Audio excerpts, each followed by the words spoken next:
Hello, Melissa. Welcome, welcome, welcome, welcome, welcome, welcome. Excited to see you. Excited to see everyone when they get here.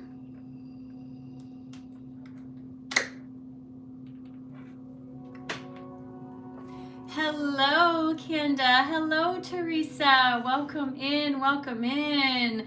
Come on in, the water's fine.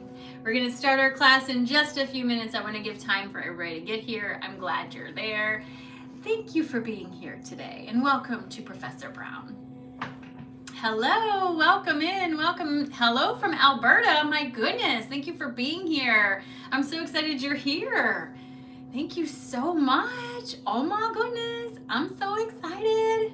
I hope everyone is having a wonderful day. I hope you're enjoying. I hope you have some sunshine that you can feel on your face. It's actually sunny where I am for the first time in forever. So once this class is done, I think I'm gonna go outside and enjoy that sun. There's my meta, there's my bee, my mon, my bee. Hey, hey, hey, hey. Happy Monday, everyone. Missouri. Hello, Missouri. I'm just up in Chicago area, so not far at all from Missouri. I mean, I know Missouri's a big state, right? But just saying, I'm not that far from Missouri. Yes, you are here. I love it. I love it. We're just going to give a few minutes for people to get to the room. I will make some announcements, and then when we get right into this lesson today, we're going to be talking about the sacral chakra. I'm very excited, especially considering the timing of this, the energy we've been getting, the releasing energy we've been getting the last all day yesterday into this morning is all about that sacral chakra. Good morning. Sun isn't up yet in Melbourne. Oh my gosh, it's like time travel when you guys come in the room because it's Tuesday there already. Yeah, I'm really excited. Hello, Switzerland. Oh my goodness. I'm so excited you caught it, Steph. I'm so excited you're here. Hello from New York. Oh my goodness, Lori, I'm so glad you're here. How's it in New York? Is it nice?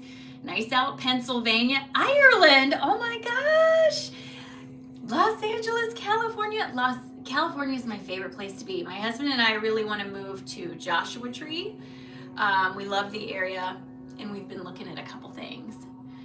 Thank you from Texas. A lot of throat chakra. Yeah, so that sacral chakra can tie into the throat chakra really easily, especially when it has to do with I need to speak up about some of my relationships, right?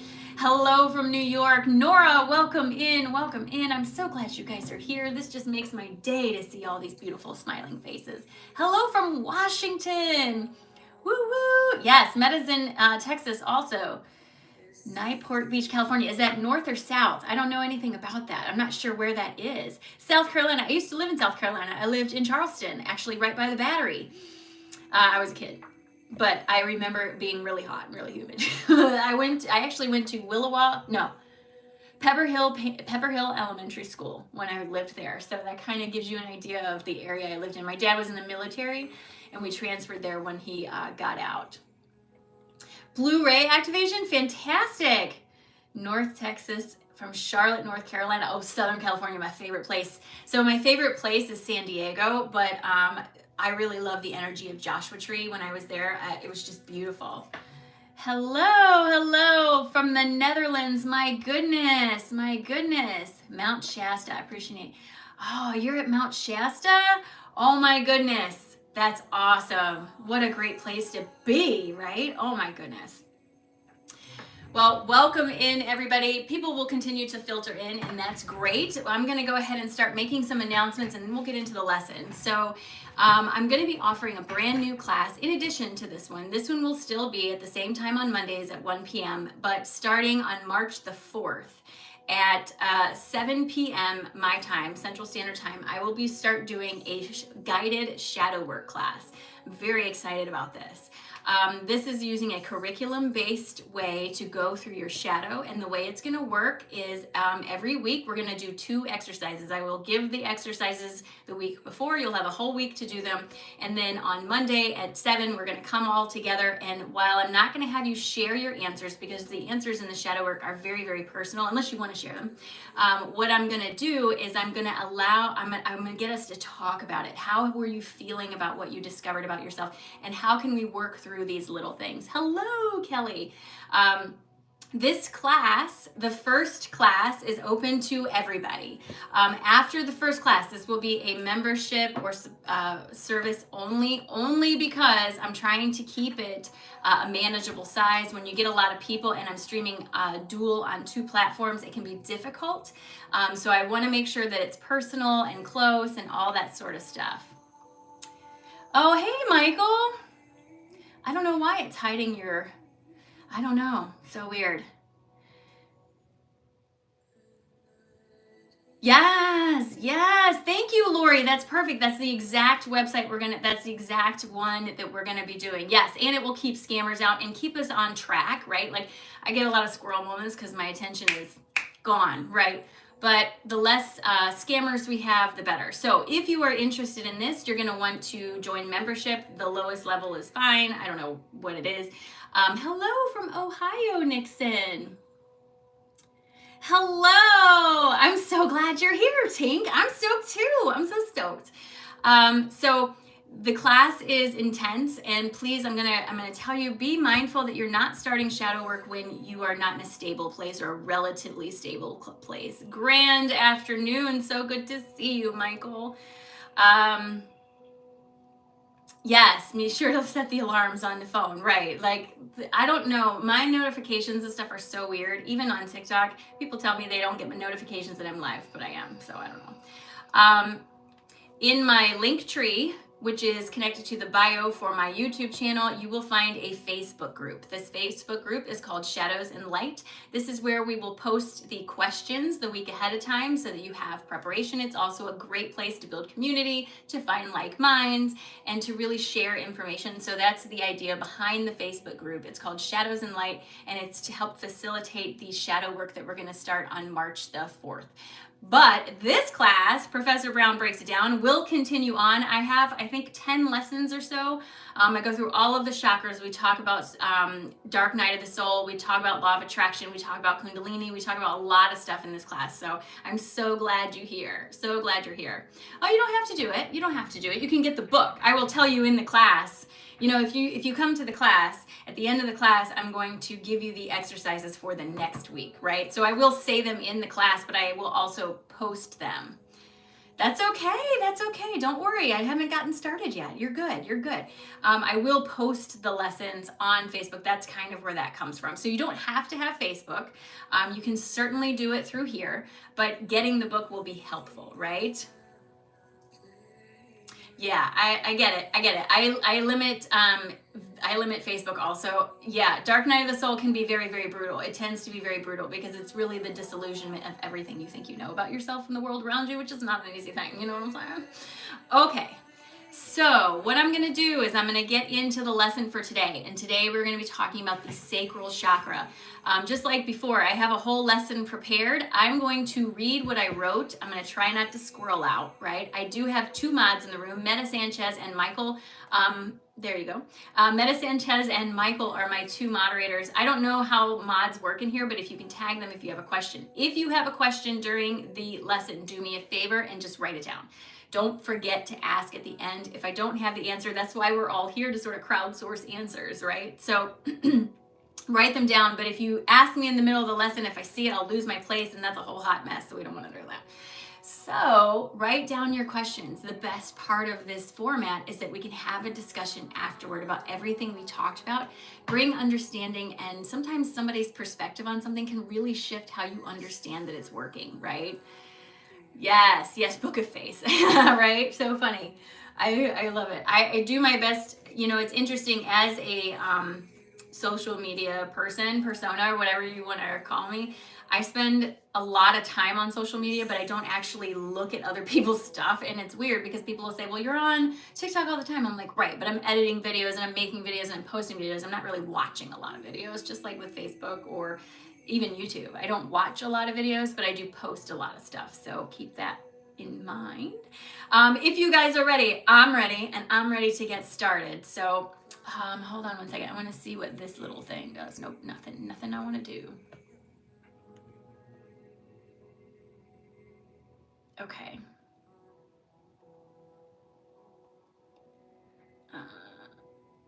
Here we go. I'm trying to get rid of this. There we go. All right, there we go. All right. You've met Karis. There's my friend Karis. All right, you guys. So today we are talking about the sacral chakra. The sacral chakra, I'm going to stand up for you. Don't mind my sweatpants. Listen, these are my favorite sweatpants and I wear them all. This is like my uniform, right? So your sacral chakra is here. Here's my belly button. It's here. In women, it's right where your womb is, right in this area, okay? That is the sacral chakra. And I want you to remember that chakras look like two cones back to back with the ends meeting in the center and spreading out front and back. It is an energy center. It is the energy of the sacral chakra feeds the organs around that chakra. So things like your intestines, your bladder, your uterus, if you have one, all those areas, that sacral chakra regulates the energy related to those things. So if you are experiencing problems physically with anything in that area, it could bear that looking into your sacral chakra and maybe doing some work with it could really help to straighten it out. I am a big believer in physical medicine. I was a nurse for 25 years. I taught at a medical school. I'm very rooted in science. However, I do believe that medical science that we have now is very limited in its scope. I don't believe that a pill should fix everything. I think a pill can be helpful to help you get out of the symptoms, but then you should definitely do the work on yourself to help get out from underneath that. I believe very strongly that every disease has an energetic base. I also believe and acknowledge that once that disease gets out of control, it takes intervention on a physical level to get rid of it. So, herb. What kind of herb? I don't know much about herbs, and that's 111 when you said that, so that's awesome. I don't know much about herbs, if I'm being honest with you, but I'm just saying. All right, so we're going to start with the sacral chakra. I'm going to go ahead and start reading my lesson. Please know I'm not ignoring you if you put a comment. Yes, I was. I'm a professor also. That's why this is Professor Brown Breaks Down. I used to teach at a medical school. I actually used to teach new doctors how to be people because they forget that. So if I miss your comment, please know I am not ignoring it. I squirrel away and I want to keep track of everything to be respectful of everybody's time, okay? All right, so we're going to start with the sacral chakra. The sacral chakra, also known as, and I'm going to say this very wrong, Vidhistana, Svadhisthana. There's no way I'm going to say that right. Known as this in Ayurvedic medicine and Hindu traditions, is located in the lower abdomen, about 3 inches below the belly button. This chakra is associated with creativity, emotions, pleasure, and sensitivity, and is depicted as a vibrant orange spinning wheel of energy. When I do readings on people, if I see orange come up in the session, it's typically an indication that there's some sort of relationship that's out of balance.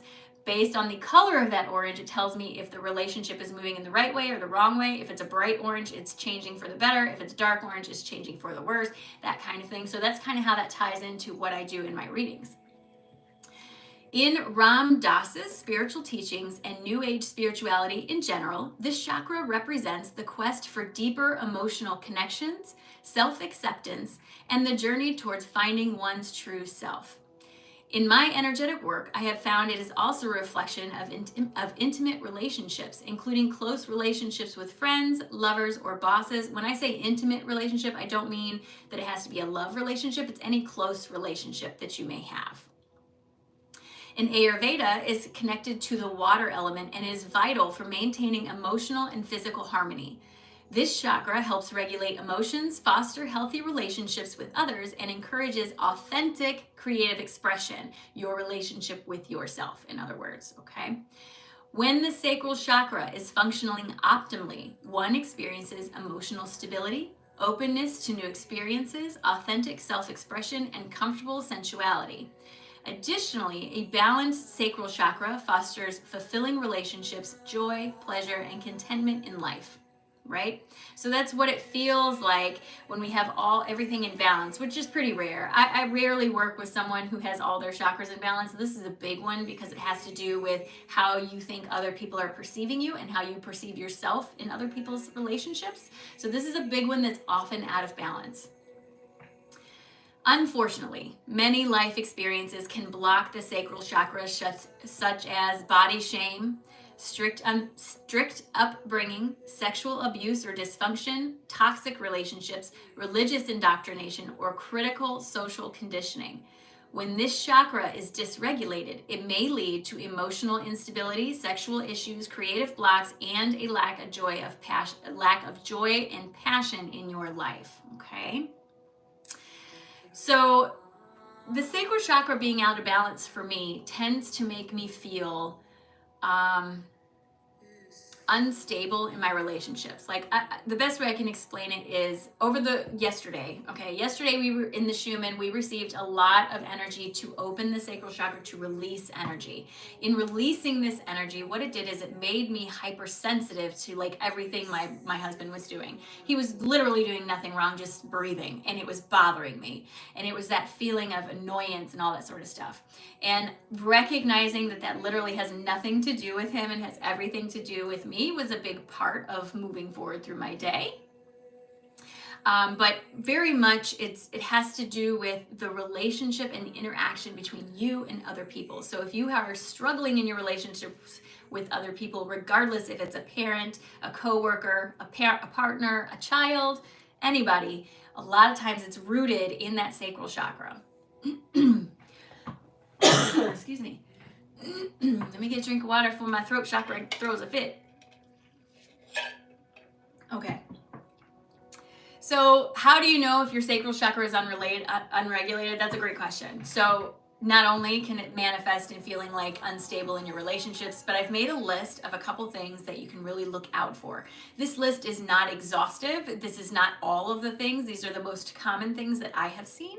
And I want you to understand that just because you may not be experiencing something on this list does not disqualify you or qualify you from having an experience in your sacral chakra. So take everything as very much, it's the idea that you have to take everything I say and apply it to your own life, right? How does it feel for you? Okay? So here are some commonly reported symptoms of a dysregulated sacral chakra. Number 1, you're addicted to anything that brings pleasure, such as food, gambling, sex, work, alcohol, drugs, compulsive buying, anything like that. Any addictions you have, regardless if it's to sugar, if it's to tobacco, if it's to weed, if it's to alcohol, it doesn't matter. If you have a dependence on a substance outside of yourself, a lot of times that comes from the sacral chakra, a feeling of being unstable in our relationships. And so we use these tools, these things, to fill that feeling of being unstable, kind of like putting a matchbook under the table leg so it doesn't wobble, right? But eventually you need to fix the table leg, friend. You can't just keep that matchbox under there. It'll just hold you back. I'm just saying, when you go to sell the table, nobody wants a broken table. You know what I'm saying? Number 2, you feel emotionally numb or cold, and you find it hard to feel very much of any kind of emotion. If you are shut down in your relationships, if you feel like you're not receiving any kind of stuff from, like, that feeling of disconnection from your family, that feeling of disconnection from your kids, that feeling of disconnection from society is all rooted in that sacral chakra, which is related to relationships, right? If you are sexually frigid and have a low to non-existent libido, so I say that with a caveat. Sexuality is a spectrum. There's nothing wrong with the way that you feel. I'm just saying, if you are uncomfortable with the way you feel in your sexuality, it could bear looking at through the sacral chakra, right? Like evaluating it through the sacral chakra. I will never tell you there's anything wrong with you based on how you feel sexually. That is not at all my intention. But what I do want you to know is if you feel uncomfortable with how your sexuality is showing itself, then it could bear taking a look at that sacral chakra. So you could either feel emotionally numb or cold, find it hard to find very much of any kind of emotion, right? Or if you're sexually impulsive and your libido tends to be in overdrive, such as sex addiction, this a lot of times comes from there also. You've got reproductive problems such as infertility, impotence, and menstrual issues. I will tell you, I have had a client who she was having trouble conceiving, and she came for energy work, and we did energy work, and we kind of did a lot of stuff, and she started doing shadow work and working on herself and kind of really focused on taking care of herself. And once she started feeling better, they conceived. I'm not taking credit for it, but I am saying the work she did on herself helped her focus on what she needed for her own growth and allowed that to come forward. Instead of trying so hard to make it happen, she allowed it to happen, okay? If you're constantly fatigued and you have little energy for anything, If you feel inhibited and repressed from expressing your true feelings and desires, or you're extremely emotionally reactive and you're a drama junkie.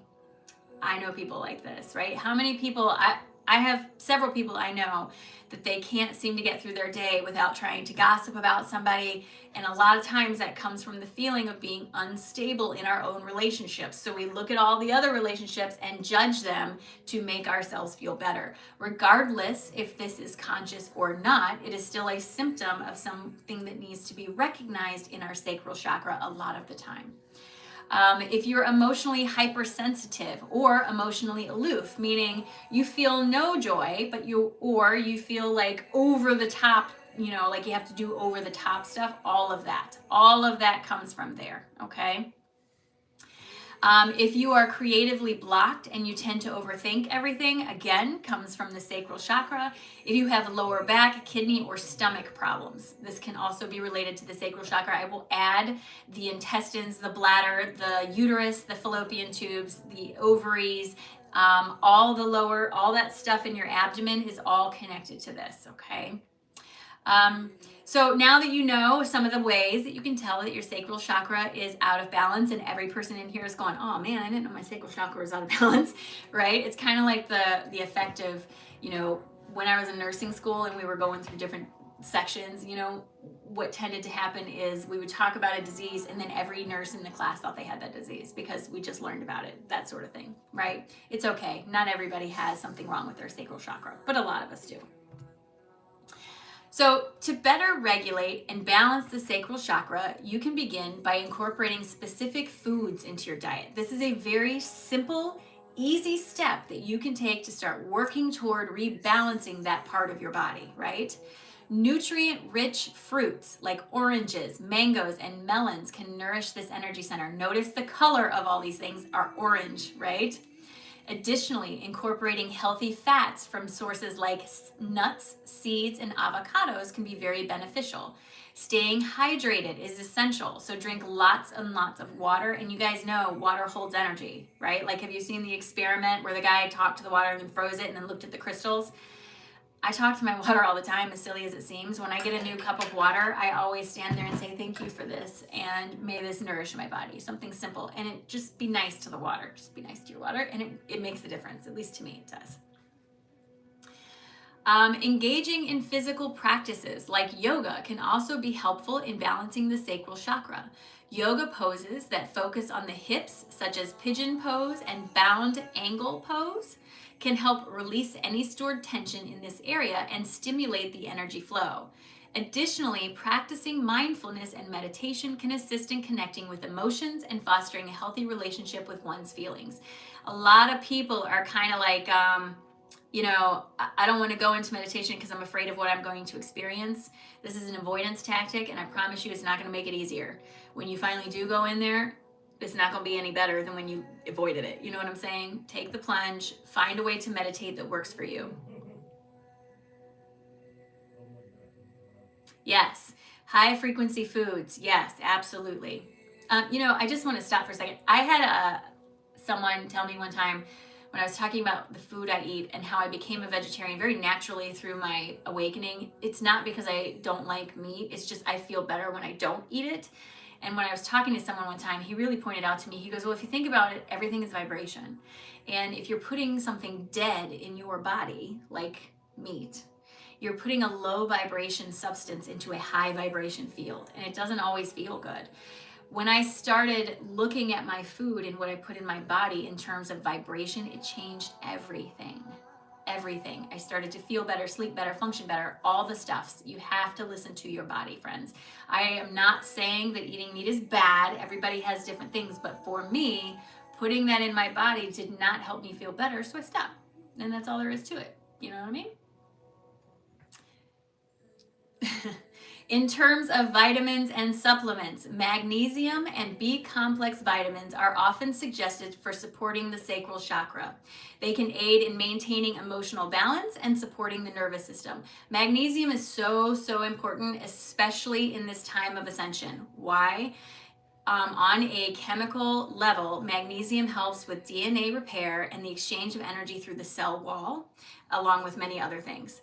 Magnesium is best absorbed through the skin. This I can tell you from nursing school, and one of the best ways you can get it is an Epsom salt bath, or soak your feet in Epsom salt water. That's a very simple way you can get it. You can buy magnesium sprays and take the pills and everything, but you can buy a giant thing of Epsom salt for like $5. Run yourself a little pot of hot water, put some Epsom salt in it, and soak your feet in it, and you will absorb a lot of magnesium through the soles of your feet, and this will travel to where it needs to be in the body, okay? Having the courage to speak up about your sexual or emotional feelings can have a profound impact on balancing the sacral chakra. When we express our emotions and desires openly and honestly, we remove blockages that might be hindering the natural flow of energy in this area. By doing so, we release any pent-up emotions, fears, or insecurities, which allows the sacral chakra to function more harmoniously. This newfound openness fosters a sense of authenticity and vulnerability, enhancing our ability to connect with ourselves and others on a deeper, more intimate level.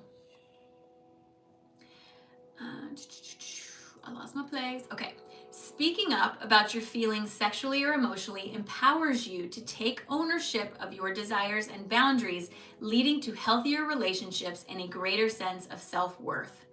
As the sacral chakra governs creativity and pleasure, this liberation from inhibition can unleash a renewed passion for life and creative pursuits. By acknowledging and honoring our emotions and needs, we nurture a positive relationship with our bodies and emotions, creating a strong foundation for balanced and fulfilled existence. Yes, see? That's a very easy way you can do that. Very easy way you can do that. Start by creating a safe and non-judgmental space for the conversation. Choose a comfortable setting and time where both partners feel relaxed and at ease. Approach the discussion with empathy and active listening, allowing each person to express their feelings and desires without fear of criticism or rejection.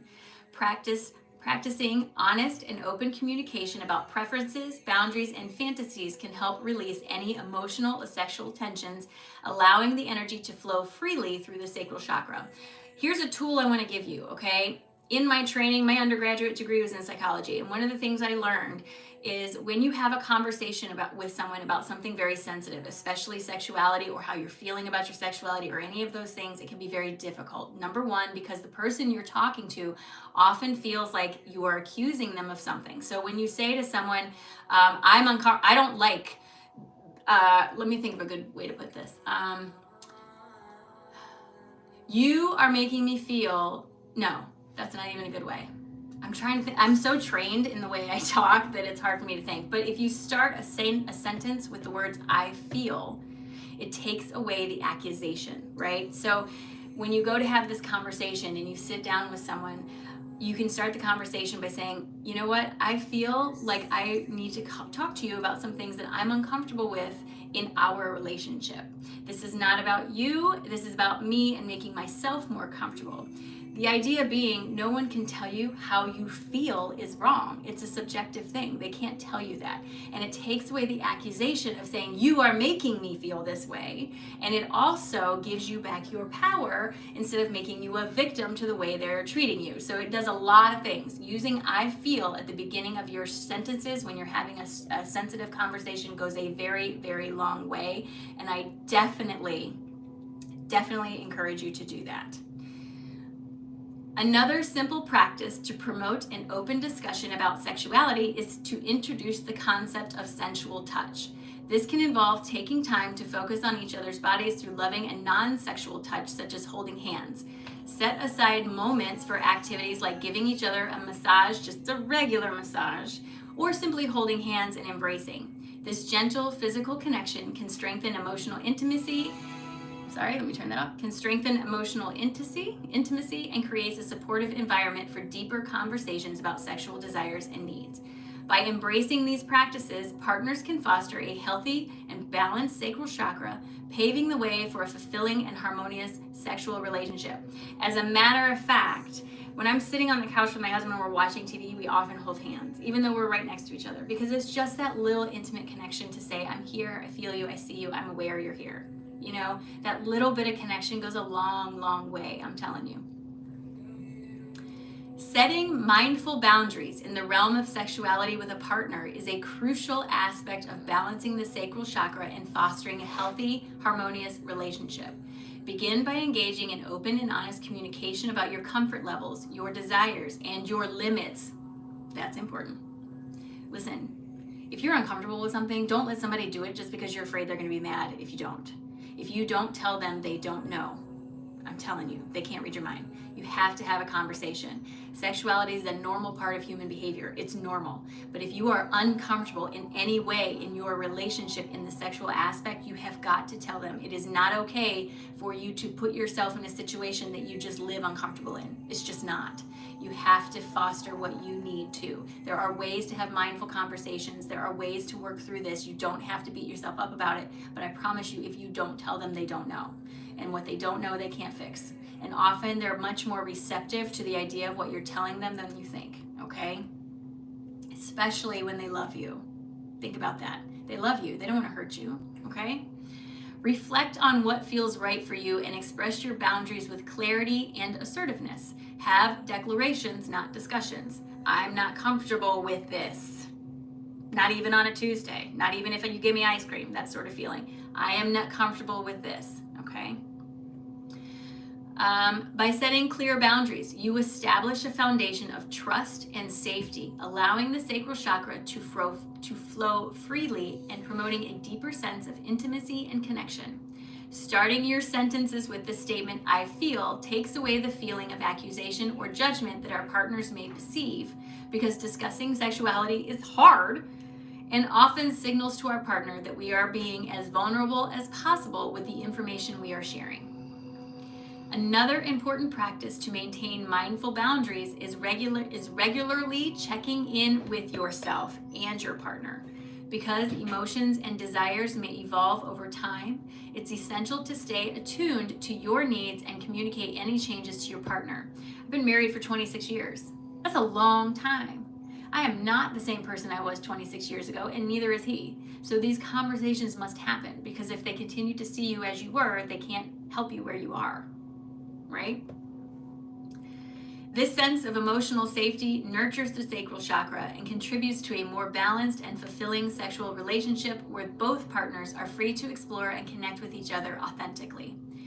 So here are some of the best sacral chakra healing practices according to lonerwolf.com. If you guys know me, you know I love this website. This is a very rich website, a very great treasure trove of tools that you can use, and it's actually where you can get the shadow workbook that I'm going to be working with on the shadow work class. So lonerwolf.com. B, can you please put that in the comments for me? So the number one, practice emotional catharsis. What the hell is that, right? Open the frozen energy channels within yourself by purging your emotions through catharsis. Try jumping, screaming, laughing, crying, or other physical forms of catharsis to release built up emotions. The idea of, if I can't express myself here, I can still express myself here, right? If I can't have a conversation with my partner, I can go outside and rage walk for 5 minutes and get it out. Or I can go cry if I need to cry. Or I can go to do yoga if I need, whatever it is. It's the idea of you can always express this, even if you are uncomfortable with expressing it to them, you can still do it over here, okay? Explore creative self-expression. This is a huge piece of an awakening. Getting into your creativity, where your passions lie are where your gifts are. So follow the trail of your passions as best as you can. Pick an activity that you're interested in, such as sculpting, drawing, photography, quilting, jewelry making, cooking, and just do it. Just go, just do it. Remember, art takes time, dedication, and practice. Don't expect to be perfect at what you choose to do immediately. Think of what you would like to mentally or emotionally express and paint, weave, build, tie, or photograph those inner desires. Identify your sexual blockages. And this one can be hard, but this is a big one for a lot of people. What beliefs, ideals, and prejudice towards sexuality were you taught as a child? A lot of this can come from religious upbringings. I don't have anything against church. It's not for me, but I don't have anything against it. But what it tends to do is teach you that it's wrong to have these feelings. But it's not. This is part of being human. It just is. It's just part of being human. So there's a lot of shame that comes with the idea of I feel this, but I've been taught that it's wrong. okay? You might like to write these blockages down or speak about them with a good friend or counselor. Once you identify these blockages, you can then proceed to deconstruct them. It is important to remember, if you decide to explore something like this about yourself, that you are not trying to turn something fundamental about yourself into a problem or concern, instead of exploring the actual problem or concern. For example, I am asexual. This is not a problem or an issue in my sexuality. I am comfortable with this aspect of myself and is not something I feel ashamed of or want to change for any reason. With something like this, be careful you aren't depending on what someone else tells you is normal, and focus more on what you feel is normal for you. This is not about anybody else's opinion of your sex life. This is about what you need for you. Meditate with and carry crystals. That can help your sacral chakra too. Use sacral chakra crystals such as carnelian, orange calcite, jasper, and moonstone or amber. All of these crystals help stimulate that sacral chakra. You don't have to do any big thing with it. You just put it in your pocket. A lot of women carry it in their bras. Put it in your pocket, put it in your back pocket, carry it on, put it on a bracelet, doesn't matter. This helps feed that part of your energy. The colors of the stones you wear coincide with the different chakras, okay? Increase your intake of ginger. Ginger is a warming and stimulating herb that is terrific for the sacral chakra. Try cooking more with ginger, using ginger oil, or drinking a ginger tea infusion. Explore the root of your addictions. This is also hard because it requires a significant amount of self-reflection, but the amount of growth that comes from it is enormous. Addictions are a way for us to cope with our reality and fill empty holes in our lives. In a journal or with a friend or therapist, explore why you are addicted to something. Ask questions such as, what place was I in at my life when I started getting addicted to this? That brings you right back to the root, right? And often when you do that, you can go right back to the idea of, I felt very unsafe, or I felt, unstable, or I felt unloved, whatever it is. You felt that and you used this to try to fill that hole, and it became a habit. So, also ask yourself, what do I feel this addiction brings me? What is this addiction trying to hide about who I believe I am? If you're suffering from a serious addiction, please make sure you schedule an appointment with an addiction therapist or an addiction specialist. You don't have to do it on your own, okay? I do not advocate cold turkey. It is not easy on your system. It's a shock to your neurological system when you do that, and I do not advocate for that. I do advocate for slow removal of toxins from your body, but I do not advocate for cold turkey. I just don't. It's not good biologically for your physical body. It's not good for your mental body either, okay? Practice self-care towards your body. Explore empowering spiritual resources such as books, workshops, and guided meditations that will help you accept and work with your body type and other physical quirks.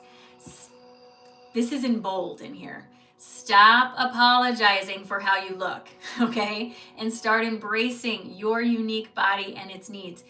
Join online or real life groups that help you love your body. Find out what eating plan suits you best and cut out processed foods as much as possible. For the sacral chakra, try eating more fruits and vegetables like coconuts, orange, apricot, almonds, sweet potatoes, carrots, mangoes, passion fruit, papaya. The orange colors, orangey yellow colors, will all work in that area.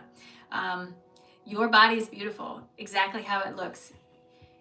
Society does a very good job of making us feel inept, all of us, men and women, because the images they put out there are of an unattainable goal that most of us cannot reach, right? I just watched the movie Iron Claw with Zac Efron. Now, don't get me wrong. It was a fantastic movie, by the way, but don't get me wrong. I know he worked very hard for that.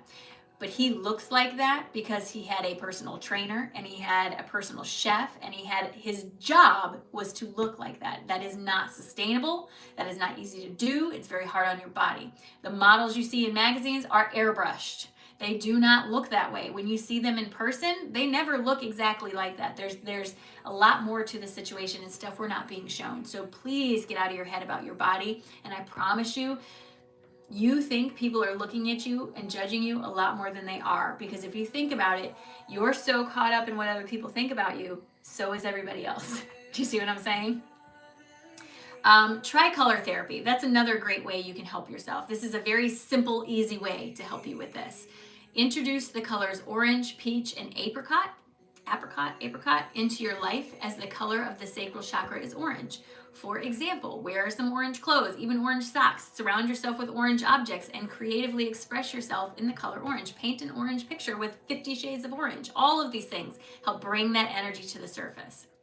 Cleanse the sacral chakra with aromatherapy oils. Use oils like ginger, orange, jasmine, neroli, rosewood, and bergamot. These are all very good for the sacral chakra. Thank you. I like the tie-dye, right?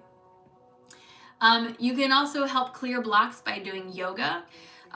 Yoga is a lot about breathing, but physical movement of energy through the body as you're doing these poses, very big deal, okay? Yoga is an amazing way to open up blocked constrictions of energy in the body. Try the cobra, the butterfly, the camel, the goddess, reverse warrior, and pigeon poses all help open up that space. And if you are someone who likes affirmations, saying daily affirmations can really help you. Affirmations don't work for everybody, right? They just don't. They don't work for everybody. But if they do work for you, use them. Why not? It's a tool. So what you think is what you manifest. Law of attraction states that. Wherever you put your energy is what you're going to bring to you, right? Choose wisely where you put your energy. Support your sacral chakra healing by repeating the following affirmations with sincerity and open-heartedness. I allow myself to feel my emotions. I create healthy boundaries. I embrace my inner passion. I value and respect my body. My sexuality is sacred. I release my inner emotions creatively. These are all things you can say. You can make up your own, but it just gives you kind of an idea of where to go, okay? The sacral chakra is a crucial energy center that plays a significant role in emotional well-being and creativity. By understanding its functions, symptoms of imbalance, and ways to align it, individuals can work toward a harmonious and fulfilling life where creativity, emotions, and relationships flow freely and authentically. Okay. I'm just going to move this out of the way. So that is the end of the lesson I had prepared, and I'm very excited to take all your questions. Please know one at a time, and I will get to them as much as I can. But if, the people in the room, feel free to comment. If you have something to add it. So if you have a question, please go ahead and put it in the chat, and we will start the confirmation. We'll start the conversation, I guess. Yes, David, I agree. Affirmations are very powerful as long as you believe them.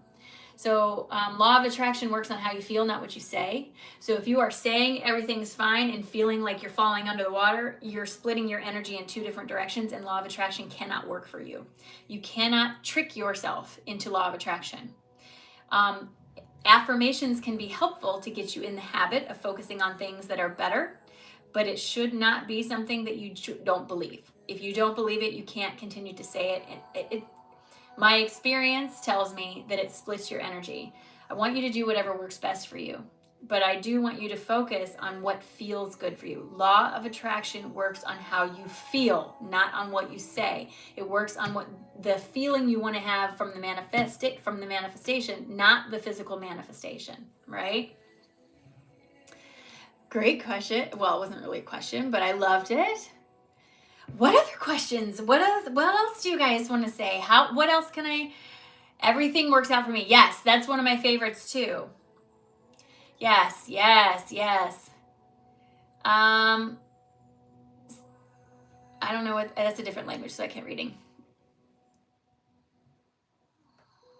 Yes, catch the replay. It will definitely be there. Emotion is the strength, intuition is the goal. Yes, very, very much. So many people are weird on here. You know what I'm saying? So many people.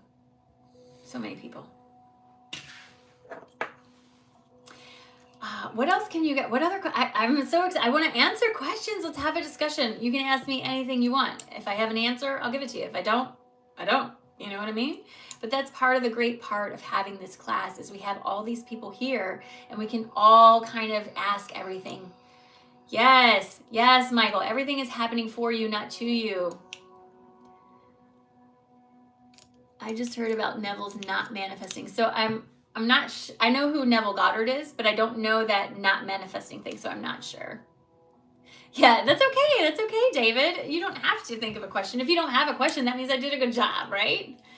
Let's see. Kelly says, this makes total sense to me. I've always been bottom heavy and have never felt comfortable with my looks. This makes sense as to why my chakra needs work. Right. So be careful that you're not punishing yourself for the way you felt, right? It's normal. Your human showing. That's all. Your human is showing. And we just pull it up like a slit. Yes. So the book that I referred to earlier is on lonerwolf.com. It's LONERWOLF.com. And it is the Shadow Work Journal. Tanya, I don't know if that's another language or what, but I cannot read it. I'm sorry.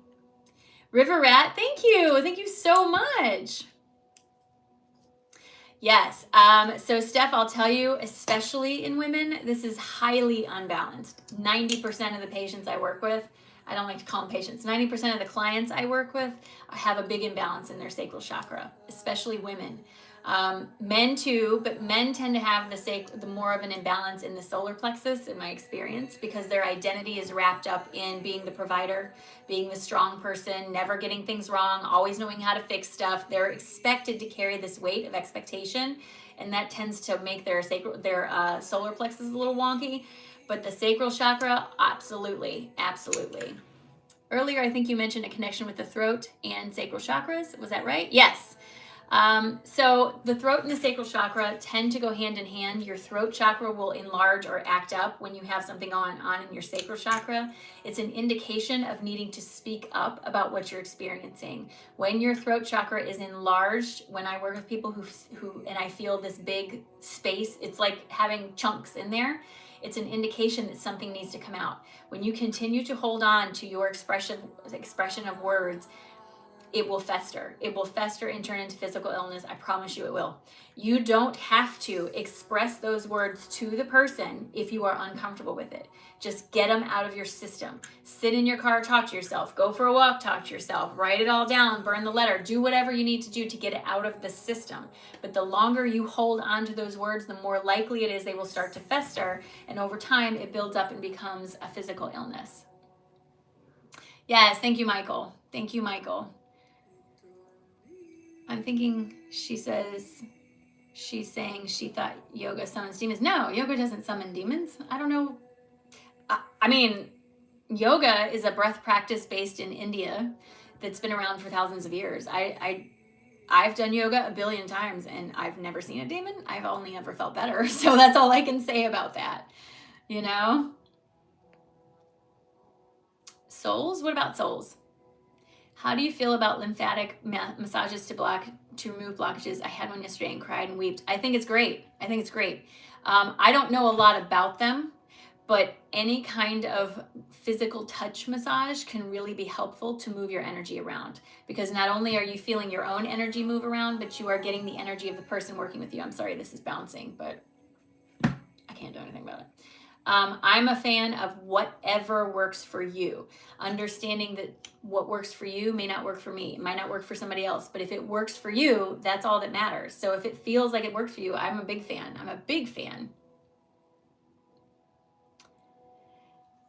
Have had, I lost my comment. Where'd it go? I have had thyroid cancer and uterine, I lost it. Oh, fibroids, working on it. So I want to tell you, calm blue ocean, I also had thyroid cancer. And it came from growing up in a household where I was taught not to speak. I had a very abusive parent who was an alcoholic, and I learned the only way to be safe was to hold my voice. And so my whole life I was very introverted, and I mean painfully introverted. You wouldn't be able to tell now, but painfully introverted, and that gave me thyroid cancer. I have a scar. It's hard to see, but it's like right here.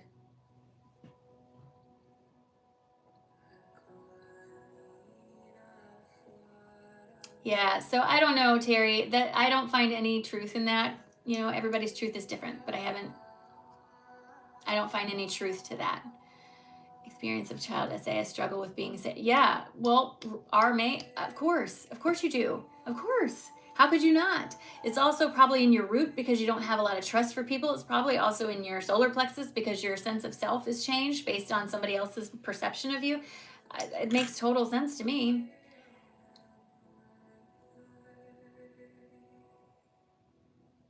Yes. Okay. So Joanne says, "Hey, hi, Erin. Even though I haven't been in a relationship for about a decade, this is very interesting. I have to say, I'm better when I'm not in a relationship. I like my own my freedom. I guess I'm a loner wolf." So, I think there's power in that freedom of not feeling like you have to have somebody with you in order to be a whole person, because you are whole on your own. And there's a lot of freedom in the idea of recognizing you don't need someone else to complete you. When you find a romantic partner, it should be someone who complements you, not completes you. You are not incomplete. You are not broken. There's nothing wrong with you. So if someone is saying they're completing you, I mean, I understand the sentiment, but you don't need to be completed. You aren't a puzzle. The idea here is that they complement you and that they uplift you, and that's how the relationship should be. Hi, Hovani. Doc Pyrant, I would say you need to study. I like my nose pierced. That's why. No, we're not doing any negative on this channel. We don't do that. Okay, what are the top 3 books for someone to start learning all this? That's a great question, David. I don't have a specific book, but I can point you to some teachers. There is a woman on YouTube. Her name is Christina Lopes, Lopes. She's a prolific poster on YouTube. She's got probably thousands of videos, and each of her videos is relatively focused on one area. She's very, very high energy. So if you can't do high energy, peeps, she's not your person. But she was one of the first people I went to, and I literally voraciously consumed her content. She's someone on YouTube that's free you can turn to. Also, Ram Dass, Ramdass. That person was very, very helpful for me in my awakening. That's who I consider to be my first teacher. He taught me through his words how to meditate, what the chakras were. He's very rooted in traditional Indian type of meditation, and they have a lot to do with chakras and energy. And so that's where I kind of started. Anybody that you feel called to, though, I think you should listen. I think you should listen to what you need. One second. All right, let's see. Yes, Christine Lopes. Ram Dass. Yes, Ram Dass. Yes, and here's the thing with Ram Dass. This guy. Okay. There we go. All right, so thank you, David. So I want to tell you about Ram Dass. He's my first spiritual teacher. Ram Dass was a psychologist, and he was a tenured professor at Harvard. And I don't know if you guys have ever heard of Timothy Leary. Like I have, for some reason, I know who he is, but back in the 60s and 70s, they were doing experiments with their students using LSD to open the corridors of the mind and kind of tap into consciousness, right? At that time, Ram Dass was Dr. Richard Alpert, and he was a tenured professor for Harvard. They were not experimenting on their students. These were students who volunteered as part of the program to do this, and they never did anything like the CIA experiments. This was very light work. But what happened was Harvard did not like that their reputation was connected with drugs. And so Dr. Richard Alpert became the first tenured Harvard professor to be publicly fired. They fired him on TV. They made an example out of him. It totally derailed his whole life. It threw his whole life up into chaos. Up until that point, he had worked his whole life for what he had, and then it was suddenly taken away. This was his spiritual awakening. He went to India, and he found himself. He found a guru. He took on the name Ram Dass, which has a very special meaning, and he started to teach about what he was learning in a different way, incorporating aspects of psychology, but keeping it on the spiritual level. When I went through my awakening, I tell this story a lot and I don't know how to explain it. I have an Apple phone, and I was going to Florida to see my mom, and I was looking for a podcast to listen to on the plane, something to occupy my mind. And I opened the podcast app, and Ram Dass, he's passed, but his followers still put up a podcast of his teachings. And I opened my podcast channel. My mind just went opened the podcast channel, and every single one of his podcasts were saved to my phone.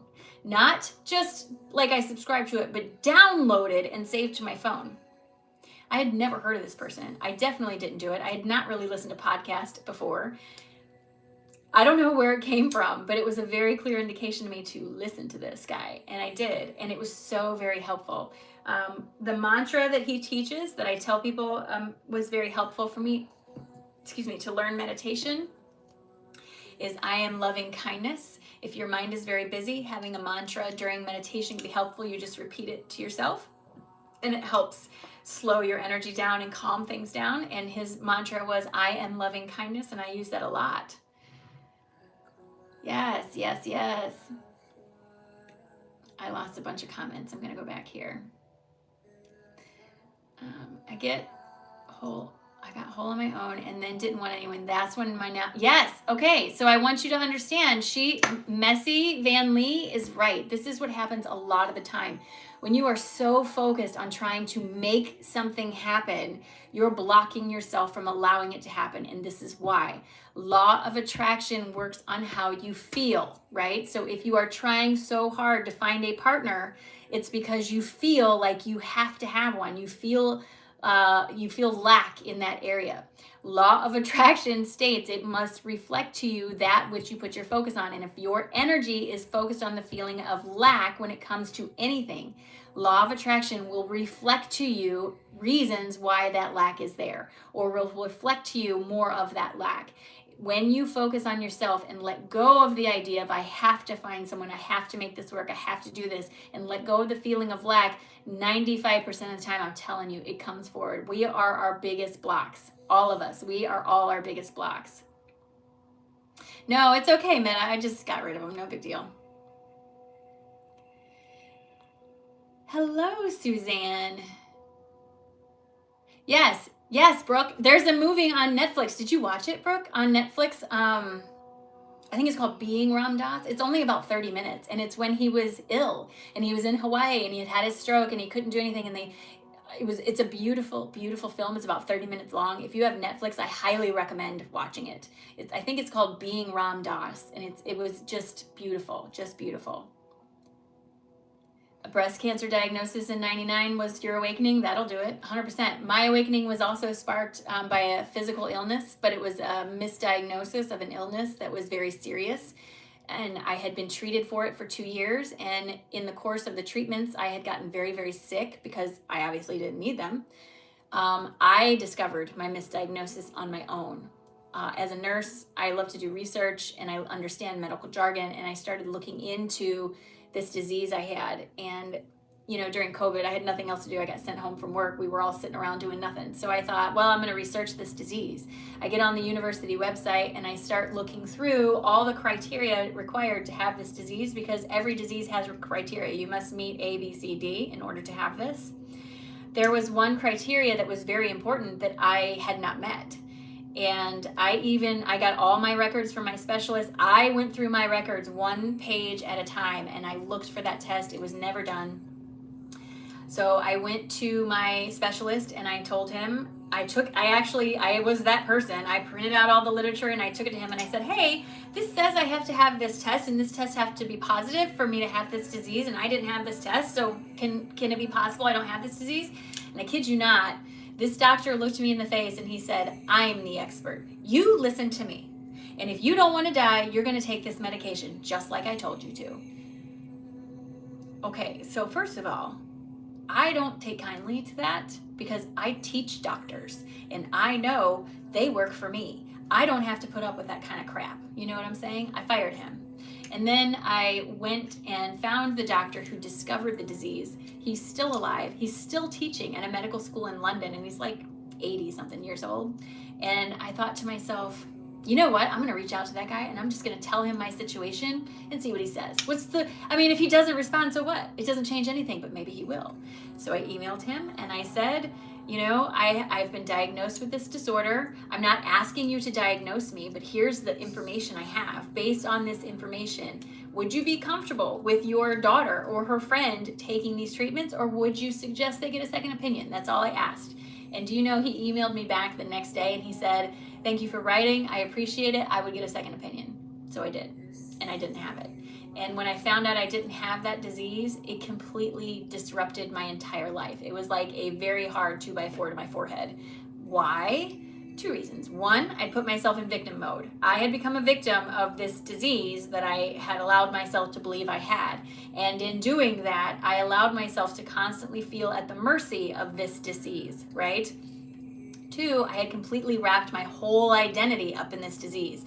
Instead of saying I have APS, I identified as I am APS. I'm a walking APS person. I can't do this, I can't do that, I have APS, I have APS, I have APS. Totally wrapped my identity up in that. So when you took those two things away, my identity collapsed. I didn't know what to do. I literally could not get out of bed for about a week. I had a total mental collapse.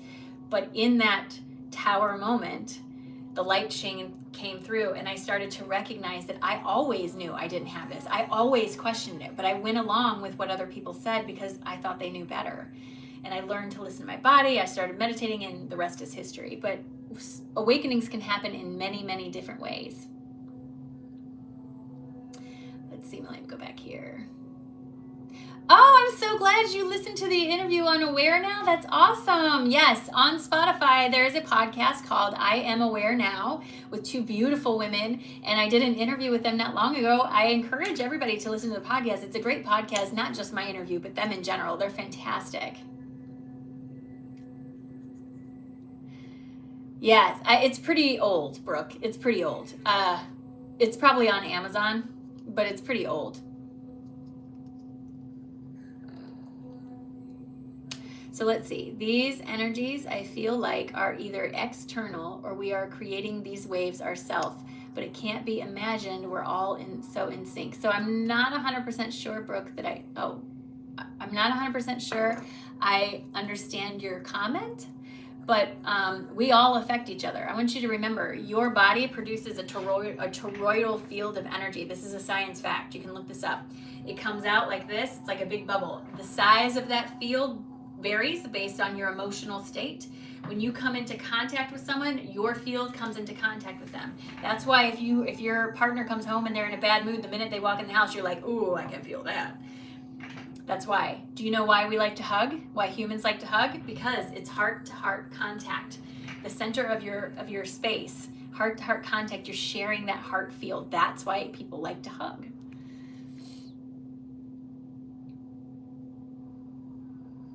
Thank you, Brandon. I love your last name. Yes, a lot of so one of the reasons I actually worked at the university, I'm replying to Grammy Divine, I think it is.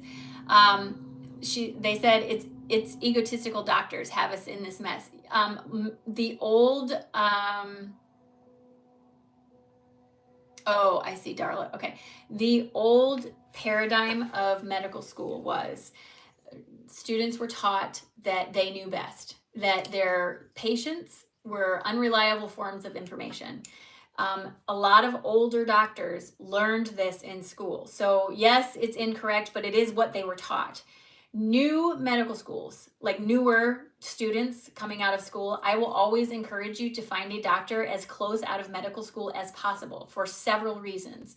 One, they've been given the best up-to-date technological information possible. They understand technology, they understand how to use it for your medicine, they understand you better. Number two, doctors these days are being taught that mindfulness is important and speaking to their client or their patient is just as important as the test results, right?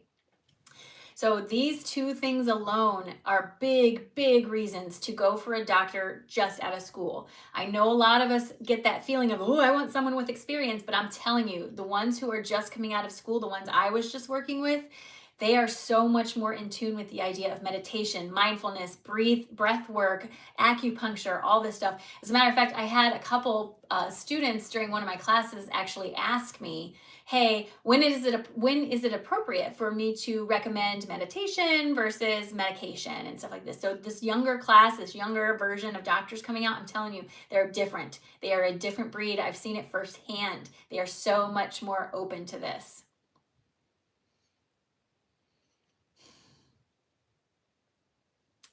Let's see. Yes, moving out of a house that has mold in it, that will absolutely do it. You live in Panama.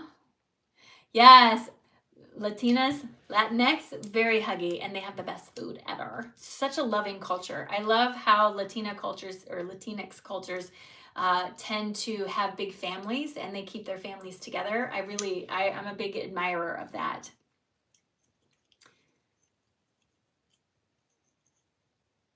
Terry says, I get that, Erin. I was diagnosed with leukemia and now I refuse that diagnosis and doing my own vibrational sound therapy. I am reversing the situation and now my white blood cells are in decline. That's fantastic. Congratulations. I want to tell you guys, like tuning forks. Yes, tuning forks.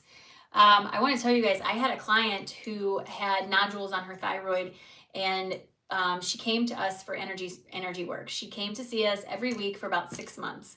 And at the end of 6 months, she went back to her doctor and she had those same nodules measured by her doctor. She did not change medications. She did not change therapy. She did not change her diet. She did not change her exercise. The only thing that changed about what she was doing was she started getting energy work. And when she went back and got those nodules measured, they were measurably smaller.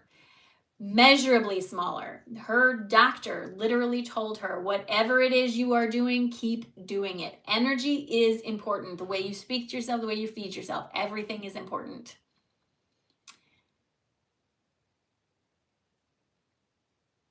Let's see. I'm just going back to see if there's anybody. Yes, we can absolutely heal ourselves naturally. The earth provides us everything we need to heal ourselves. We just have to get out of our heads about it and stop thinking we know better.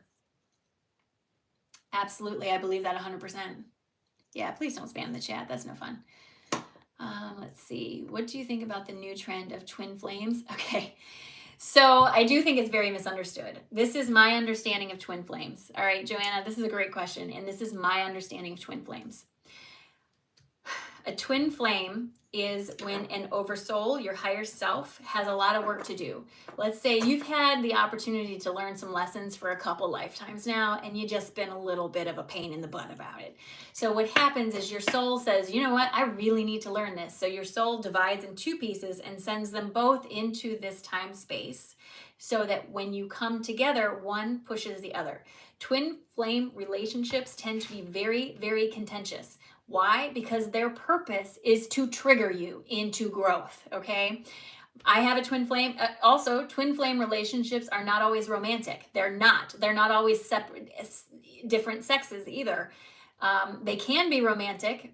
I will tell you, it is a difficult relationship because they are triggering you, triggering you, triggering you.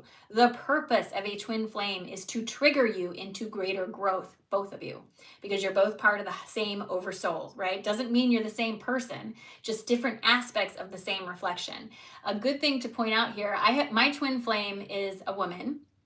Her name is Heather, and she is literally the polar opposite of me in every aspect possible. She looks extremely different. She has short shaved hair on the side. It's purple. She dresses she likes, leggings and low cut stuff. I'm very conservative in the way I dress. I wear sweatpants and long sleeves all the time. The type of food we like is different. The type of partner we like is different. Everything about us is totally opposite. But the purpose in that is to help us push each other forward. In my relationship with her, I have grown exponentially, okay? The difference between a twin flame and a soulmate, to my understanding, is the soulmate is not part of the same soul. It's just part of your soul family. And they come forward to be the soft landing place for you. They unconditionally love and accept you where you are, while a twin flame's job is to push you forward into growth by triggering you, by bringing all these things up to the surface.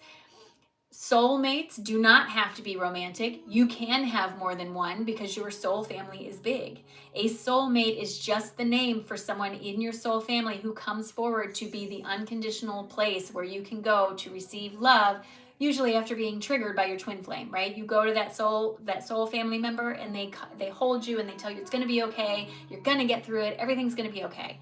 So yes, I think it's misunderstood. Yes, I think it's a big trendy thing right now. No, I don't think that it needs to be romantic. No, I don't think that it needs to be same sex or opposite sex. I think there's all different kinds of configurations. Do I believe that everyone has a twin flame? The way my understanding works is no, you don't always come with a twin flame.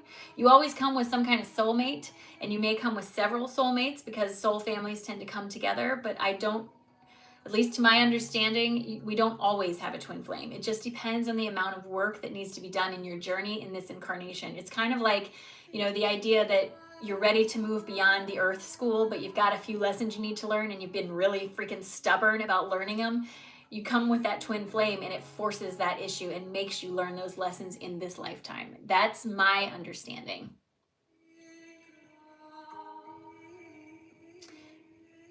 Yes, energy healing is the new medical. I'm going to tell you something. There is something called healing touch therapy in the US. That is a government, an American Medical Association sanctioned form of Reiki energy healing. So changes are happening. Changes are happening. Healing touch therapy is used a lot in hospice. It's used a lot in cancer cases, stuff like this. And it is RNs that are trained in this. They get certified, and then it's recognized by the government as a treatment. But it's energy work. That's all it is energy work. So the tide is changing. The tide is absolutely changing. 432 hertz music, absolutely. 528 music, absolutely. Tuning forks, I use tuning forks all the time, Terry. I use them in my practice all the time. Let's see. Turkey tail. Yes, I've heard of that. Turkey tail is really good for healing. I've heard that. I've never tried it, but I have heard that. Been with your twin flame for 3 years. It's rough. It is rough. It can be. And that's the purpose, though. You know what I mean? That's the purpose. They're here to really help push you forward and propel you in your growth, in your learning state.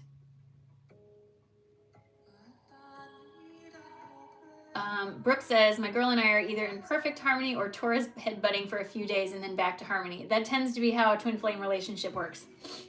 Just, my brother went through one for a year, and yeah, they triggered each other and have now gone their separate ways. That happens a lot. I will tell you, twin flames come in and out of lives a lot. Because we get to a point where we can't handle anymore and we need a break, and they'll see themselves out, or you've learned the lesson and they're off to do their own thing. I don't know why you can't find it. It's there. My twin flame was my actually twin brother who did not survive the birth process. I'm sorry to hear he didn't survive. I hope that you find that comfort somewhere else, though. Some people's catalyst may be that they never had a twin flame. Yes, I agree with that, Brooke. I agree. Do you like crystals? Yes, I do like crystals, and I do believe they heal. I keep a giant quartz crystal on my table where I do my readings, and when I charge my cards under the full moon, I put this crystal on top. I believe anything that comes from the earth can be helpful in healing, and crystals come from the earth. I do absolutely believe in crystals. Oh, really? I'm going to say it wrong. Jinshin Jyatsu? Recognized by the University of Kentucky. That's fantastic. I used frequency healing to reverse a lot of autoimmune diagnosis, quantum healing, quantum speech, and binaural frequencies. Yes, I agree, 1,000%. The more work I do on myself, I'm going to tell you guys, I haven't been sick in maybe like a year. I have not been sick. I get things related to energy. So when I get I'm an energy channel. I am extremely sensitive to the energy around me. And when we get a lot of energy, like the reports on the Schumann that I do every day on TikTok and on YouTube, I'm extremely sensitive to that energy. So I may get ascension symptoms. I may get a froggy throat or something if it's coming into that space, but I have not been sick in over a year. Everything has vibration. As a matter of fact, I'm doing a podcast tomorrow with this woman named Dr. Charmel. She's a doctor who teaches vibrational medicine. She's like an MD that teaches vibrational medicine. And she talks about how everything has a vibrational frequency, diseases, everything. And when your frequency rises higher than the frequency of the diseases, they cannot abide in that space and they cannot come in. And based on my own experience, that makes a huge amount of sense to me, a huge amount of sense. You mentioned using tuning forks and hearing. Yes, so I use my tuning forks when I am doing energy work, and this is how. So sometimes when I'm working on someone on the table, I can feel that their chakra has forgotten how to rotate properly or is wobbly. It shows itself differently to me. What a tuning fork does, I have a set of chakra tuning forks, right? Each one is tuned to the frequency of a specific chakra. And if I notice, say, most of the time it's the throat chakra, just being honest. If I notice the throat chakra is so clogged and crowded that it can't move around, I will grab my tuning fork and hit it and hold it over the chakra. And that vibration kind of goes over the chakra and sort of straightens it out and gets it rotating in a better direction. I use them quite often in my sessions, and they make a huge difference with my clients. I'm a big, big fan of frequency and energy. Thank you, Kelly. I appreciate that. I'm so glad. Organite, yes. That's a great crystal. Great crystal. Do you think there are soulless beings here now? That's a really interesting question, Stacy. Thank you. Are you talking about this one? I have a couple. So I will show you what I'm wearing. This is clear quartz, an amplifier. This is moldavite. I'm very, very sensitive to moldavite. This is like putting a battery on my system. This is a healer's triangle, and these three crystals work in conjunction with the copper in the middle, and it helps channel energy from my throat, healing energy from my throat. That's what I wear. So Stacy, do I think there are soulless beings here and now? That's a really interesting question. So Dolores Cannon, she pioneered the quantum hypnosis healing technique where you go into hypnosis and you speak to your higher self. In her work, she found many, like thousands of people reporting back that there are a lot of people in our environment that aren't necessarily, not that they're not real people, but they're, I don't know how to explain it. It's like the idea that they're like NPCs in a video game. If you're not paying attention to them, there's nothing happening. I don't know. I don't know. It felt right to me when I read it, especially based on my own freaking neighborhood, where sometimes I see people with the same Christmas lights up on their house, like my neighbor for the last 8 years. But you know, it's the idea of the way quantum entanglement works is, and quantum physics work is, when you put attention to something, that's when it works, right? So you can think of it like a video game, a big expansive world video game, like my husband plays Red Dead Redemption. I don't know about it, but it's a big game. You have a main path that you walk, right? This is where your attention is focused. It's working. That doesn't mean that all those side quests aren't there. They're just not, because you're not focused on them, they're not active. Same idea with the radio. Just because you're tuned to one station doesn't mean all the other stations aren't working, right? You're just not paying attention to them. When you pay attention to them, that's when you start receiving the information. The experiment that the physicist did with, I want to say it was protons or some kind of particle that they sent through a slit, and when they were paying attention to it, it became a wave. When they weren't paying attention, it was a particle. And it was a very clear experiment showing quantum mechanics. I encourage you to look it up. I really don't have that big of boobs to tell you the truth. Let's see. One second. Okay. Yes, Louise Hay, she's excellent. She's excellent with that.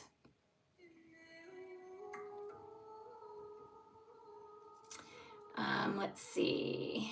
Recommend any quantums. You know, so David, what you could do is go to her website. Let me see. Let me get the website for you, David, because if you go to the website, you type in where you are and they will find a practitioner near you, right? So let me look up the website so I can give you the right one.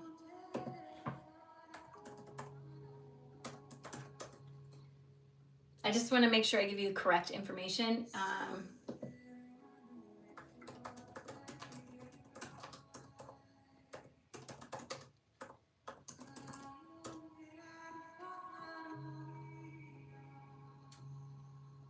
Okay.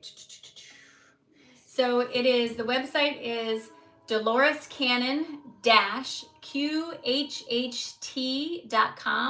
I went to that website, I typed in my zip code, my address, and it spit out a list of people near me. I'm positive there are practitioners in the UK. I just don't know where they are.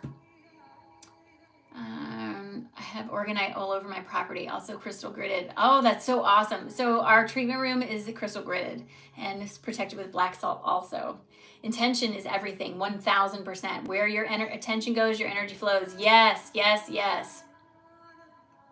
I have a Himalayan salt night light by my cat bed and a large salt lamp in the main room and crystals and pyramids and other places. Yeah, I'm a big supporter. I'm a huge fan, What about plant medicine, particular sacral support? So there is a tea. Let me go back and tell you what it was. So ginger, that's the one. Ginger is the one specific one that I recommended. It is a warming root and it's very good for the sacral chakra in Ayurvedic medicine. The dual slit experiment, yes, that's exactly it. Yes, fluid mechanics, yes.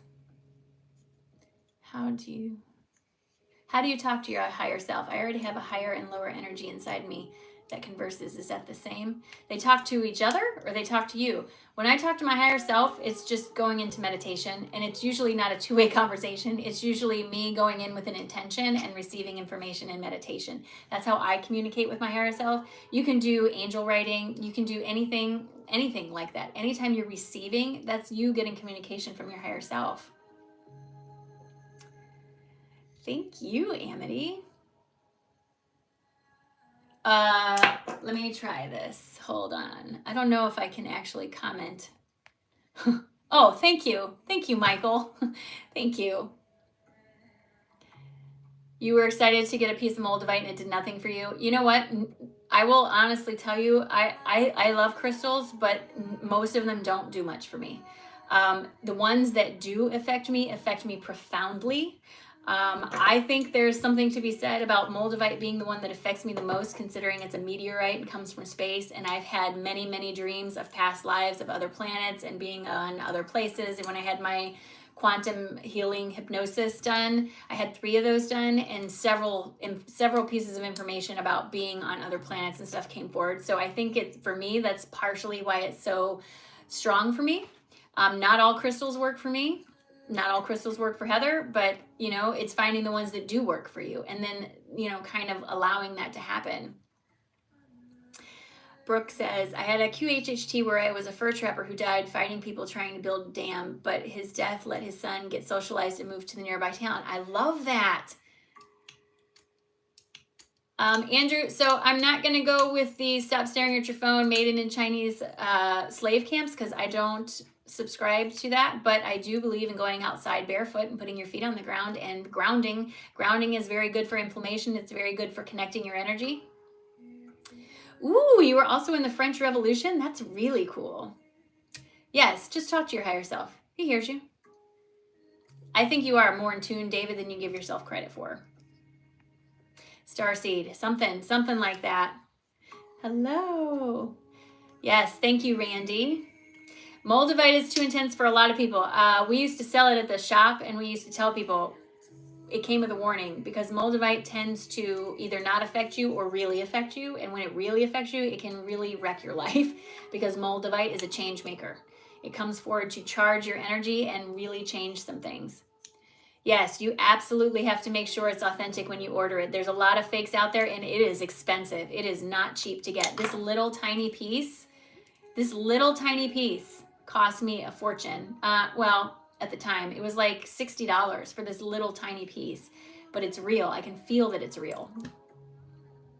I was talking about the sacral chakra, and now we're having a conversation. Meta, girl, you fine. What do you want me to read about your comment? You just want me to say that you said hello? I see you. I'm not going to do that. You didn't talk to my higher self as much as you wanted to. That's okay. You know what? In my sessions, it was really interesting. The first session was very traditional, where she took me to a past life. In that life, I want to tell you guys, it was so vivid and it was incredible. I was a man.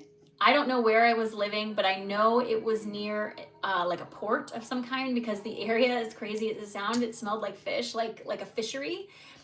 It was some kind of big ship and it used coal because everything was dirty. The way I was talking, she said it sounded like I was in England back in the 17 or 1800s. I was part of a company that used to build giant ships with rivets and steel. And I had married this woman who her family came from money and I didn't have money. And so I always had this feeling of never being good enough, never being able to build up, never being able to live up to her parents' expectations. And I literally saw myself die. It was the most incredible experience I've ever had. I was working on a ship.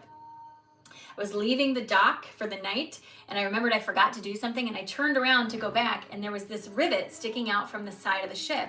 And I remember thinking to myself, oh, I can just stand on that to grab what I wanted to get, because I don't know what it was. I couldn't see it. And I went to stand on that rivet, and it broke, and I fell and I hit my head, and it killed me. And I remember it all. I saw it very clearly, very clearly. It was one of the most profound things I've ever done for myself is have a QHHT session. It gave me so much insight into my limitations, the things I hold as like I'm not good enough, all those things. Guess where that's coming from? From many generations of this, not just my own. Yes, I had the experience. No, so here's the thing. You're being hypnotized. Your practitioner will be able to tell if you are under or not, and they are very well trained. Hypnotism is not what you think it is. I kind of in that other life, I died. I was a young man. I was like in my early 20s when I died. I lost my train of thought. Oh, hypnotism is not what you think. I was hypnotized. I could have gotten up and gone to the bathroom if I really needed to. It might have taken me an hour to get there and back, but I could have. I was very aware. I could hear her talking to me, but what would happen is she would ask me a question and I would just start talking. It wasn't like I thought about an answer and it came out. I was just in this very floaty state. It felt very much how you feel right on the edge of going to sleep. You're sort of awake, you're sort of asleep, you can hear things, but you're not responding. That sort of thing. It was very floaty feel. I could hear everything she was saying, but the responses that were coming out of my mouth, I had no control over. And as a matter of fact, some of the questions she asked me, I did not answer the way I wanted to answer. Specifically, I asked, what is my role here on this planet in this life? Expecting to hear that I'm a healer. And I was prepared for her to tell me I was a healer. I was ready to tell people I heard from the higher self I'm a healer. And when she asked me that question, I said, she is a teacher. And in my head, I remember thinking, what? No. And then it just kept on and kept on. But through that, I realized that part of my healing is through teaching, is through providing explanation and understanding in a unique way so people can hear it. That is part of my joy, right? I was so locked into my expectations that I was mad when I left that session. Mad. Because I thought, why would I say that? I'm not a healer. I'm not a teacher. I'm a healer. I'm a healer. Here's me teaching. Just saying. You were a World War II pilot and your plane got shut down. I've had so many stuff. You feel like it didn't work. Hypnosis is not against your will, no. But when I listened to the recording, it was an hour. Yes, that's happened to me, Brooke, too. So she gave me, thank you for that. Thank you very much. The practitioners will always record your sessions and then they give you the recording.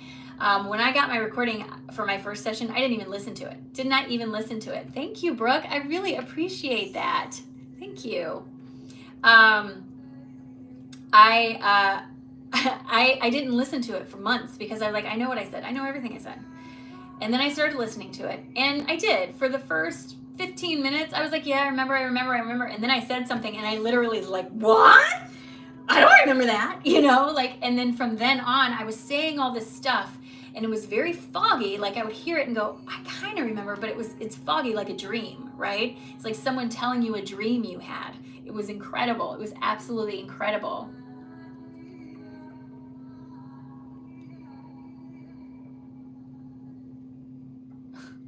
People are so weird. I don't know where these trolls come from, Michael. It just blows me away. It blows me away. Something I will tell you that I didn't expect to happen after my hypnosis session is I started having spontaneous past life memories come to the surface in dreams. And one of them came to the surface right in the middle of my day.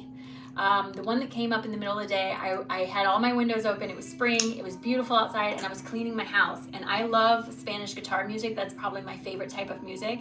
I had turned it on. I'm obviously American. I'm definitely not Spanish. I have no Spanish roots that I know of. I had this music playing because I love it so much, and it was all through the house. And I'm cleaning, and all of a sudden I was overwhelmed with this image of a young woman cleaning her house. And she had her hair all pulled up, and the windows were open. And when I looked out the windows, there were these beautiful hills, and I knew I was in Spain. I felt it.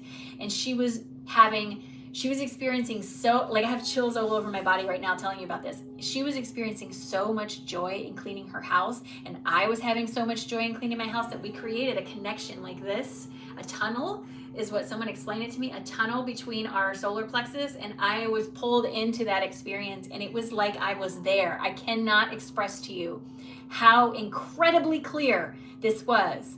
It was incredibly clear. I know her name was Mary Carmen. I know her favorite color was red. I know she had long curly hair that she always wore up. I know she had a daughter whose name was Maria, and I know that she lived in Spain. I know it was not like hundreds of years ago, but probably not last year. You know what I'm saying? I have so many details. I can tell you what the road looked like outside the house. I could draw the whole house. I could draw the furnishings. I could draw the outside. I could tell you everything about her in that instant that I connected with her. It was the absolute most incredible experience I've ever had. And it blew my mind, and it freaked me out. And I ended up calling the woman who did my session, and I was freaking out on the phone. I'm like, Vanessa, oh my gosh, what's happening? And she goes, this is okay. This happens now that you've opened the doorway to your other lives, because remember, time is not linear. We perceive it as linear, but it's actually circular. Everything is always happening now. So Mary Carmen, in another dimension, another space, wherever, she's living her life, and I connected a tunnel through that. I know that can be hard to understand, mentally, but that's how it works, I'm telling you. And I connected to her, and it was incredible. It was an incredible, incredible, incredible feeling. Thank you, Mick. I'm so grateful that I've seen a few of my incarnations. You know, when you look down to see your feet in shoes and they're not your own. Yes, Amy, when I had that session, when I was a little boy in that session, the one where I was the man who worked on the ships and died, when I saw myself as a little boy, and I clearly remember looking down, and my hands were filthy, and I was freaked out by it. So the smell of coal was in the air. There was a lot of soot in the air, like everybody had coal burning stuff, and in this lifetime, one of my biggest pet peeves is dirty fingernails. And when I looked down and I saw that, and I was like, I was so grossed out by it. Yes. It was incredible. It was an incredible experience. I've had more things happen to me than I could ever explain. I had a past life memory come to the surface, and I wish I could find the paper where I wrote it all down, where I actually found the person. She was a flight attendant. In this memory that came up, I was a woman working on a plane as a flight attendant. I could see the seats. I mean, this was 2 years ago, so it's hard for me to remember now, and I did write it down, but I don't know where I put it. I could see the seats, the colors in the seats. I could see my uniform. I could see everything, and I was pushing a cart down the middle section, and I was get to the back of the airplane, and I take the coffee pot and go to put it away, and the airplane tipped and the coffee fell and it burned me. And I remember this feeling of falling. And so I started Googling the colors that I saw in relation to airplanes, and it turns out that it was a Pan Am flight. I had a Pan Am uniform on, the blue uniform with the kerchief and the little thing. I had it, the whole thing. And I've never ridden on a Pan Am plane, and I don't remember ever seeing one before, because Pan Am kind of went out before I was really an adult, so I didn't really pay attention. And then I knew that the plane had crashed in a river, and I knew it had crashed in the US, and I looked it up, and I found the plane crash, you guys. I found the plane crash way, way back. I think it was the 60s. A Pan Am flight crashed into a river. I want to say it was in New York or New Jersey. I don't remember now. I was on that flight. I found a newspaper article connected to that flight, and it had pictures of the pilot and the two stewardesses, and I almost passed out when I saw the picture because I was like, because it was exactly how I saw myself. It was incredible. It blew my mind. But again, it's one of those experiences that when you try to tell somebody, they look at you like, but did you really? You know, like I don't know how to make this up. I don't have that good of imagination. You know what I'm saying? You know what though, Galactic Guardians, I think with time, the more work you do and the more openness you express, I think they just come through. I don't think you have to try to make these happen. I think you can just allow them to happen. At least that's my experience. All right, you guys, we've been on here for an hour and a half, so I'm going to let you go. I had dreams of a child. Wow, I love this. Yes, yes, yes. Thank you, thank you, thank you. Please remember, join the Facebook group if you are interested in doing the Shadow Work Journal. It starts on March the 4th. We will start at 7 p.m. Central Standard Time. That's to give everybody time to get home from work, and I'm hoping that that helps my friends out in the UK with a little bit better time. I'm not coming on so early in the morning for you guys. Each session will probably be about 2 hours long because we're going to do the prompt, we're going to talk about how we felt, and we're going to kind of work through things. Please know in that shadow work class, you do not ever have to share anything you're uncomfortable with. You don't. You just don't. You can find me daily, Monday through Friday on TikTok. I don't know that everyone has TikTok, but I do live readings Monday through Friday on TikTok at 8 a.m. Central Standard Time if you would ever like that. If you'd like a private reading, you can find all my stuff in my bio. Facebook group is called Shadows and Light. Shadows and Light. Yes, that was the most incredible thing about the QHHT, that it was not the kind of things I would imagine, even it was in, yes, that's exactly, like I can't make that stuff up. Cannot make that stuff up. You're in Kansas? I'm so glad you're in Kansas. Shadows in Light is the name of the Facebook group. Thank you so much, David. I was really glad to meet you and interact with you. Everybody in here, thank you so much for being here. You guys make my day by being here. Definitely make my day. Look at that. You guys are neighbors. I love it.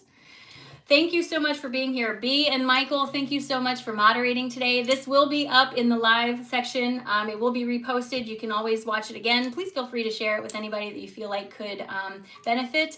I'm always here, but I will not ever reach out to you and ask if you want a reading. I don't work that way. That's not how it should work. You can reach me through my website, consciouschrysalis.net. It's linked in my profile if you need to reach me. But I appreciate everybody being here. Thank you, Meta. Thank you, Michael. And I will see you guys on the flip. Have a beautiful day. As a matter of fact, today is already a beautiful day. Thank you.